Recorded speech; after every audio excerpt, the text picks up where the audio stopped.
ગુજરાતના દરેક વાલીઓ માટે સૌથી મહત્વના સમાચાર છે। શું તમારું બાળક પણ મોબાઈલ જોવાની ટેવ રાખે છે? તો સાવધાન રહેજો।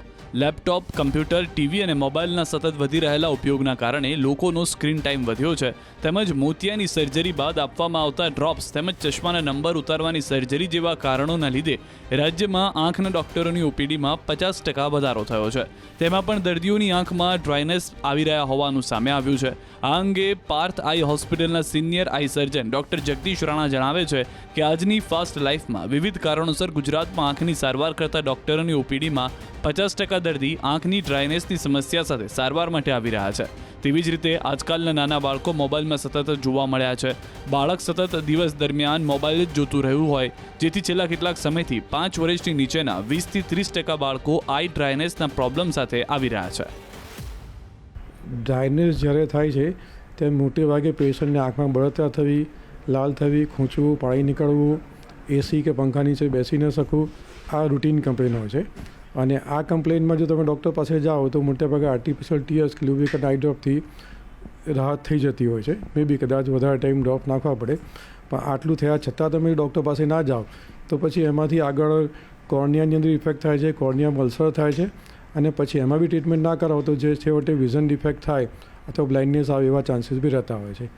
અને મોટાભાગના કેસીસની અંદર ડ્રાયનેસ થવાનું કારણ અત્યારે સ્ક્રીન ટાઈમ વધારે હોવાનું હોય છે। એટલે TV, mobile, laptop, computer, tablet આ બધામાં વધારે પડતો ટાઈમ આપવાને કારણે વિધાઉટ બ્લિંકિંગ સ્ટેરિંગ લુકથી આપણે જોઈએ છે એટલે ટીયર બ્રેકઅપ ટાઈમ ઓછો થઈ જાય, ટીયર જલ્દી તૂટી જાય છે, આંખના આંસુનાળા તૂટી જાય અને ડ્રાયનેસ થાય એટલે અંદરનું પાણી ઉડી જાય અને તરત ડ્રાયનેસ થાય છે। એટલે એની સાથે ગણીએ તો જે યુવાનો હોય છે એમાં સ્ક્રીન ટાઈમ વધારો એને કારણે થાય। જે જોબ કરતાં વ્યક્તિઓ હોય, એસીની ડ્રાય એરની અંદર ડ્રાય હવા હોય એમાં બેસવાને કારણે વધારે ડ્રાયનેસ થતી હોય છે। 42 પછીની ઉંમર ગણીએ તો મેનોપોઝ, એન્ડોપોઝને કારણે બહેનો અને ભાઈઓમાં પણ ડ્રાયનેસ થતું હોય છે હોર્મોન ચેન્જ થવાને કારણે। પ્લસ થાઇરોઇડ હોય, બીપી હોય, ડાયાબિટીસ હોય, આર્થરાઇટિસ હોય એને કારણે બી થતું હોય છે। પ્લસ પાપણની અંદર બ્લેફેરાઇટિસ નામનો રોગ થાય છે, જેને પાપણનો ખોળો કહીએ ગુજરાતીમાં। પાપણનો ખોળો થાય ત્યારે આ મ્યુબોમિન ગ્લેન્ડ ઇફેક્ટ થાય છે, એટલે એને કારણે બી સિક્રેશન ઓછું થવાને કારણે પેશન્ટને ડ્રાયનેસની કમ્પ્લેન થતી હોય છે। મોટાભાગે અત્યારે 2 કે 2.5 કે 3 વર્ષના બાળકો હવે વધારે પડતા આવે છે, કારણ કે નાના બાળકોને શાંત રાખવા માટે, જમાડવા માટે અથવા મધર ફાધરને એકાંત મળે બેસવા માટેનું એટલા માટે મોબાઈલ આપીને બેસાડી દેતા હોય છે। એટલે જે નાના બાળકોની આંખો કોમળ આંખ કહેવાય, કુમળી આંખો, એટલે એના પર લેઝરની આ જે કિરણો જે છે મોબાઈલ એની વધારે અસર થતી હોય છે। એટલે નાના બાળકો આંખ ખોલી ના શકતા અથવા તો વધારે પડતું બ્લિંકિંગ કરે છે એ કોમન કમ્પ્લેન સાથે લાવતા હોય કે ભાઈ બાળક હવે આંખ કન્ટિન્યુઅસ આમાં બ્લિંક કર્યા કરે છે, કે આંખ ખોલી નથી શકતા, પંખા નીચે નથી ખોલી, એસી સામે ખોલી નથી શકતા, એની સાથે આવતા હોય છે। પણ નાના બાળકોમાં યુઝ્યુઅલી મા બાપ ચિંતા કરતા એટલે જલ્દી લઈને આવે છે।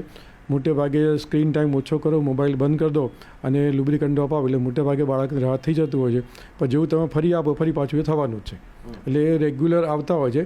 પણ મા બાપને સમજાવીએ તો સમજીને એનો જો ટાઈમ ઓછો કરી નાખે તો મોટે ભાગે વાંધો નથી આવતો। પેરેન્ટ્સે મોબાઈલનો ઉપયોગ મોબાઈલ ટીવીનો ઉપયોગ બને એટલો ઓછો કરાવવો જોઈએ અને આઉટડોર એક્ટિવ વધારે કરાવવું જોઈએ। આઉટડોર એક્ટિવ કરવાથી રેગ્યુલર બ્લિંકિંગ ચાલુ રહે છે, ડ્રાયનેસ ઘટે છે, સિલિયરી મસલ રિલેક્સ થાય છે, એટલે આંખને બી રાહત મળે છે અને આઉટડોર એક્ટિવિટીને કારણે બાળકનો શારીરિક અને માનસિક વિકાસ બી સારો થાય છે। પહેલાં તો ડ્રાયના કેસીસ આવતા જ નહોતા, 0%।